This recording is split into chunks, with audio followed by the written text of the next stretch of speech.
जय हिंद। मैं Rakesh Sahu PSC academy से।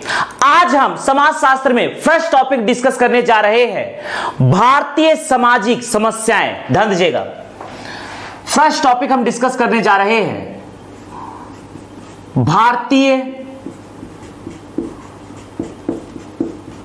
सामाजिक समस्याएं। भारत के समाज में क्या प्रमुख समस्याएं हैं, इसको हम डिस्कस करने जा रहे हैं। भारतीय सामाजिक समस्याएं हैं, सबसे पहला जनसंख्या। पहला कारण है जनसंख्या। भारत के समाज में पहली समस्या है जनसंख्या। भारत में जनसंख्या चूंकि अनियंत्रित हो चुकी है, जिससे सरकार सभी लोगों को शिक्षा सही तरीके से प्रदान नहीं कर पा रहा है, तथा सबसे ज्यादा समस्या हो रही है रोजगार की समस्या। तो इस प्रकार से जनसंख्या चूंकि भारत में अनियंत्रित हो रही है, तो जिससे महंगाई भी निरंतर बढ़ रही है। तो पहला कारण है भारतीय सामाजिक समस्या में पहली समस्या भारत की वो है जनसंख्या। दूसरा है भ्रष्टाचार। भारत में चाहे वो राजनीतिक दल हो या कोई भी सरकारी कर्मचारी हो, ओवरऑल भारत में शासन व प्रशासन मुख्य रूप से भ्रष्टाचार में लिप्त है, जिसका भुगतान करना पड़ता है भारत की जनता को, अर्थात भारत के समाज को। अगला है मद्यपान।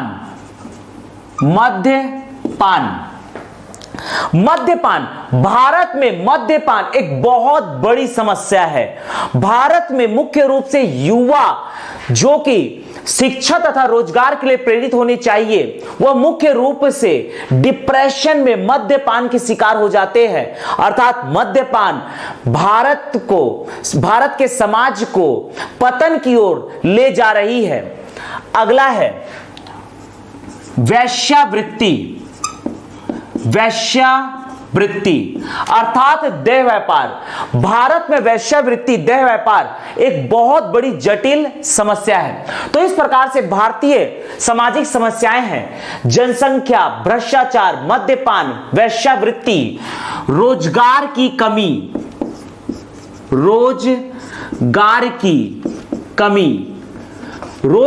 कमी, अधोसंरचनात्मक विकास की कमी, अधोसंरचनात्मक विकास की कमी। जिस रफ्तार से भारत का इंफ्रास्ट्रक्चर डेवलप होना चाहिए, उसमें कमी है। तो यह है भारत की मुख्य समस्या है। अगला टॉपिक हम डिस्कस करने जा रहे हैं, ध्यान दीजिएगा। अगला टॉपिक हम डिस्कस करने जा रहे हैं सामाजिक विघटन। अगला टॉपिक है सामाजिक विघटन। समाजशास्त्री टायलर के अनुसार समाज का पतन कहलाता है सामाजिक विघटन। समाज का पतन ही कहलाता है सामाजिक विघटन। क्या कारण होते हैं जिसे समाज का विघटन होता है? तो सामाजिक विघटन के कारक, पहला है राजनीतिक कारक। दूसरा है सांस्कृतिक कारक। तीसरा है राजनीतिक कारक, सांस्कृतिक कारक, आर्थिक कारक। यहां पर सांस्कृतिक कारक से तात्पर्य है धार्मिक कारक, मुख्य रूप से धार्मिक कारक। सामाजिक विघटन का पहला कारक है राजनीतिक कारक। यदि वर्तमान सरकार की पॉलिसी समाज के हित में नहीं है, समाज की अर्थव्यवस्था समाज के राजनीतिकरण के हित में नहीं है, तो यह समाज के विघटन का प्रमुख कारक बनता है। दूसरा है धार्मिक कारक या सांस्कृतिक कारक। यदि धर्म यदि हम अपने धर्म को श्रेष्ठ बताए, दूसरे के धर्म को श्रेष्ठ ना बताए या उसे गलत बताए, तो यह धार्मिक कारक समाज के विघटन का भी कारक बनता है। आर्थिक कारक, यदि कोई देश अपनी पॉलिसी के कारण आर्थिक संकट का शिकार हो जाता है, अर्थव्यवस्था में कमी का शिकार हो जाता है, तो यह भी समाज के पतन का कारक बनता है। इसमें हम अगला टॉपिक डिस्कस करने जा रहे हैं, नियमहीनता। नियमहीनता जब एक आदर्श समाज से हम दूर हो जाते हैं तो इसे कहते हैं नियमहीनता। समाजशास्त्री जॉर्ज सिमेल के अनुसार आदर्श व्यवस्था से दूर होना, आदर्श व्यवस्था से दूर होने की प्रक्रिया कहलाती है नियमहीनता, जिससे स्वतः ही समाज का विघटन होता है। तो नियमहीनता का अर्थ होता है, जॉर्ज सिमेल के अनुसार आदर्श व्यवस्था से दूर होने की प्रक्रिया कहलाती है नियमहीनता। अगला टॉपिक है अलगाव।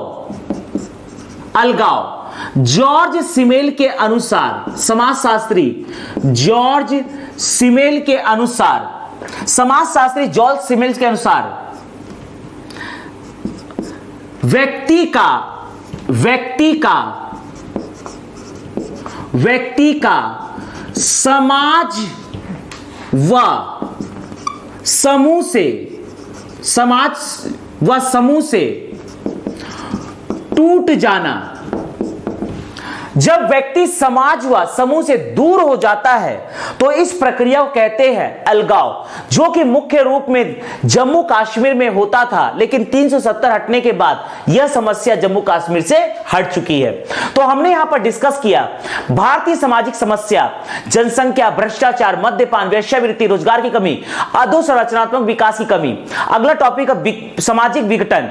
टाइलर के अनुसार समाज का पतन ही कहलाता है सामाजिक विघटन, जिसके मुख्य कारक है राजनीतिक कारक, सांस्कृतिक कारक, आर्थिक कारक। नियमहीनता जॉर्ज सिमेल के अनुसार आदर्श व्यवस्था से दूर होना नियमहीनता कहलाता है अलगाव। जॉर्ज सिमेल के अनुसार व्यक्ति का समाज व समूह से दूर हो जाना या टूट जाना कहलाता है अलगाव। इसी में अगला टॉपिक है विषमता। ध्यान दीजिएगा, विषमता जॉर्ज सिमेल के अनुसार, समाजशास्त्री जॉर्ज सिमेल के अनुसार सामाजिक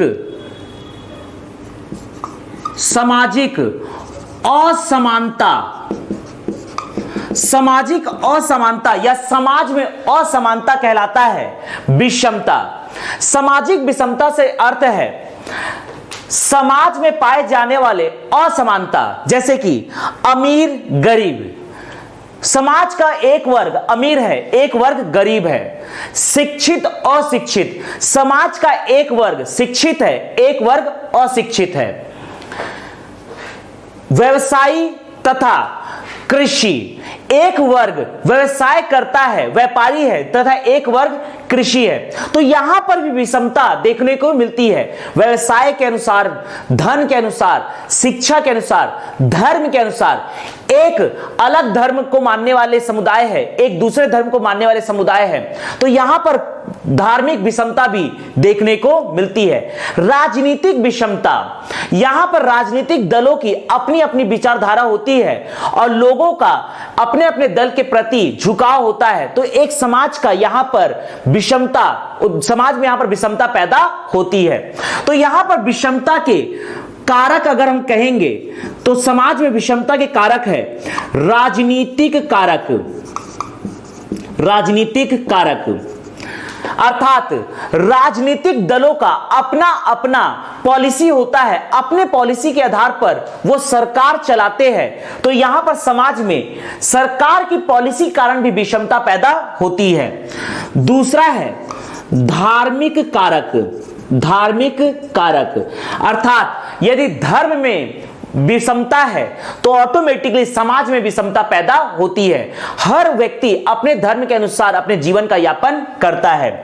तीसरा है आर्थिक कारण, आर्थिक कारक, अर्थात एक वर्ग धनाढ्य है, दूसरा वर्ग गरीब है, तो यहां पर धन के कारण भी समाज में परिवर्तन, विषमता आता है। तो यह है विषमता, अर्थात सामाजिक असमानता को कहा जाता है सामाजिक विषमता।